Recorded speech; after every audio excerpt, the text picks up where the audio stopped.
हम सबसे पहले पैथोलॉजी पे आते हैं। ठीक है, पैथोलॉजी क्या होती है कि ये डिजीज़ के जो है ना कॉजेज़ को अंडरस्टैंड करने के लिए होती है, और जो चेंजेस आ रहे होते हैं सेल में, टिश्यू में, ऑर्गन्स में, ठीक है, जो कि इस डिज़ीज़ के साथ जो है ना वो इस डिज़ीज़ के साथ एसोसिएटेड होते हैं और साइंस और सिम्टम्स दे रहे होते हैं पेशेंट में। ठीक है, सबसे पहले अब जो पैथोलॉजी में जो सबसे पहले चीज़ आती है वो आ जाती है एटियोलॉजी। ठीक है, अब एटियोलॉजी की हम बात करते हैं। एटियोलॉजी क्या होती है कि वो अंडरलाइंग कॉज को रेफर करता है और जो मॉडिफाइंग फैक्टर्स को। ठीक है, एटियोलॉजी की कॉज होती है और वो जो फैक्टर्स होते हैं जो कि इनिशिएशन और प्रोग्रेशन के लिए रिस्पॉन्सिबल हैं। ठीक है, जो कि इनिशिएशन और प्रोग्रेशन के लिए रिस्पॉन्सिबल है, उसे हम लोग कहते हैं एटियोलॉजी कहते हैं। अगर हमें डिजीज़ का कॉज पता होगा उसे हम लोग उसमें क्या कहते हैं, प्राइमरी एटियोलॉजी बोलते हैं। अगर हम लोग डिजीज़ का कॉज नहीं पता होगा उसे हम लोग आइडियोपैथिक एटियोलॉजी बोलते हैं।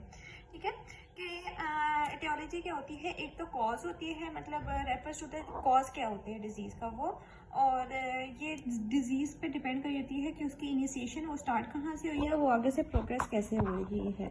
ठीक है, अब दो मेजर जो है एटियोलॉजिकल फैक्टर कॉज दो हो सकते हैं। एक तो कॉज होगा जेनेटिक, ठीक है, जेनेटिक हेरिडिटी की वजह से। दूसरा एक्वायर्ड, कि कोई से प्रॉब्लम हुई, इंजरी हो जाती है, फिजिकल हो जाती है, केमिकल हो जाती है, कुछ भी। ठीक है, अब जो एटियोलॉजी है, एटियोलॉजी के बाद आ जाती है हम लोगों के पास सेकंड आ जाते हैं पैथोजेनेसिस। ठीक है, ये एटियोलॉजी होगी कॉज ऑफ डिजीज पे, पैथोजेनेसिस मैकेनिज्म ऑफ डिजीज आ जाता है इधर। फिर दो मेजर क्लासेस हैं एटियोलॉजी फैक्टर्स के, ये हो गए। फिर अब आते हैं पैथोजेनेसिस। पैथोजेनेसिस क्या होती है? ठीक है, पैथोजेनेसिस होती है कि जो डिजीज़ है ना उसका मैकेनिज्म, कि वो डेवलप, उसके मैकेनिज्म को कि वो डेवलप कैसे हो रही है, प्रोग्रेस कैसे हो रही है। एक डिजीज़ है ना, ठीक है, उसने प्रोग्रेस होना है और उसने डेवलप होना है, तो उसका जो मैकेनिज्म है ना जिससे उसने डेवलप होना है या प्रोग्रेस होने से हम लोग पैथोजेनेसिस बोलते हैं। और इसमें जो है ना सेलुलर और मॉलिक्यूलर दोनों चेंजेस आती हैं जो कि स्पेसिफिक फंक्शनल और स्ट्रक्चर एबनॉर्मेलिटीज़ को जो है ना राइज करती हैं। सेलुलर चेंजेस आ जाते हैं, मॉलिक्यूलर चेंजेस आ जाती हैं। अब पैथोजेनेसिस, ठीक है, एटियोलॉजी जो है वो उसमें पैथोजेनेसिस आगे आता है। पैथोजेनेसिस के बाद जो है ना उसकी वजह से मॉर्फोलॉजिकल चेंजेस आती है। मॉर्फोलॉजिकल चेंजेस क्या होती हैं कि ये सेल या टिश्यू में जो है ना स्ट्रक्चरल अल्टरेशन होती है। सेल और टिश्यू में स्ट्रक्चरल अल्टरेशन को मॉर्फोलॉजिकल चेंजेस बोल रहे होते हैं। ठीक है, अब वो चेंजेस ग्रॉस मॉर्फोलॉजिकल वो होती हैं जो एक नेकेड आई से नजर आ रही होती हैं चेंजेस, और माइक्रोस्कोपिक चेंजेस वो होती हैं जो माइक्रोस्कोप से नजर आती हैं। इसमें मॉर्फोलॉजिकल चेंजेस आ जाती हैं। ठीक है, और ये सिर्फ डिजीज के साथ स्पेसिफिक होती है। अब जो मॉर्फोलॉजिकल चेंजेस है ना उसकी वजह से साइन और सिम्टम्स भी, क्लिनिकल साइन और सिम्टम्स भी मॉर्फोलॉजिकल चेंजेस की वजह से आ रहे होते हैं। फिर ठीक है, फिर functional derangement and clinical signals. अब जो मॉर्फोलॉजिकल चेंजेस होती हैं, ठीक है, मॉर्फोलॉजिकल चेंजेस क्या होती हैं, एक तो ग्रॉस में आ जाती हैं, दूसरी माइक्रोस्कोपिक, मतलब कोई भी सेल और टिश्यू में जो चेंजेस आ रही है उसे मॉर्फोलॉजिकल चेंजेस कहते हैं ना।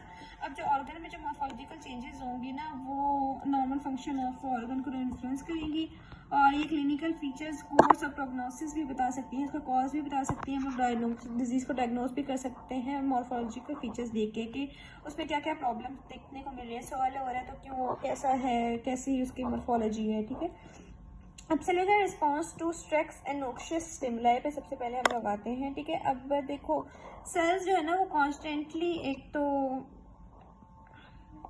ठीक है, सेल्स जो है ना एनवायरनमेंट के साथ अपने इंटरेक्ट करता है कॉन्स्टेंटली, जो है अपने स्ट्रक्चर और फंक्शन को एडजस्ट कर रहा होता है। ठीक है, मतलब अपने बाहर के एनवायरनमेंट के साथ वो इंटरेक्ट करता है तो अपने फंक्शन को जो है ना वो एडजस्ट कर होते हैं उसी के लिहाज से।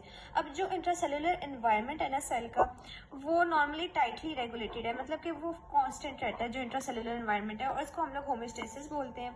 अब देखो अब कोई भी स्ट्रेस आया है, कोई भी इस पर इंजरी आई है, कोई केमिकल, कोई भी स्ट्रेस किसी किस्म के, फिजियोलॉजिकल हो या पैथोलॉजिकल, ठीक है, फिजियोलॉजिकल स्ट्रेस हो या पैथोलॉजिकल स्ट्रेस हो, तो जो सेल है वो अडेप्टेशन की तरफ जाएगा, मतलब एक वो स्टेडी स्टेट चूज करने की करेगा, वो अपने फंक्शन को जो है ना इंटैक्ट रखने की, अपने फंक्शन को जो है ना वो इंटैक्ट रखने की फुल कोशिश करेगा कि उसे कोई नुकसान ना हो, लेकिन फिर भी। ठीक है, अब जो निकाब है इतना एडेप्टिव कैपेबिलिटी, ठीक है, अब जो लेकिन अब वो अडेप्ट करने की उनकी कैपेबिलिटी, ठीक है, अगर सेल की अडेप्ट करने की एक कैपेबिलिटी होती है ना, कैपेबिलिटी जब एक्सीड कर जाती है एक्सटर्नल स्ट्रेस से, मतलब स्ट्रेस बहुत बहुत ज़्यादा आ रहा है, लेकिन ये हर चीज़ की जो है ना एक मिकदार होती है कि मतलब उसने कहा है कि मैं इतना ही कैपेबल हूँ ये काम करने के लिए, मेरे से ज़्यादा और हिम्मत नहीं होती, इसके बाद वो है ना वो सेल इंजरी डेवलप हो जाती है। अब सेल इंजरी, अब देखो सेल इंजरी हुई, अब सेल इंजरी रिवर्सिबल होगी कि तो अगर स्ट्रेस हटेगा तो वो फौरन सेल जो है ना अपनी वापस पे आ जाएगा, लेकिन कभी क्या होता है कि अगर स्ट्रेस बहुत ज़्यादा सवेयर है, परसिस्टेंट है, कंटिन्यू हो रहा है, तो सेल के जो है ना रिवर्सिबल इंजरी हो जाएगी और उसके बाद डेथ हो जाएगी।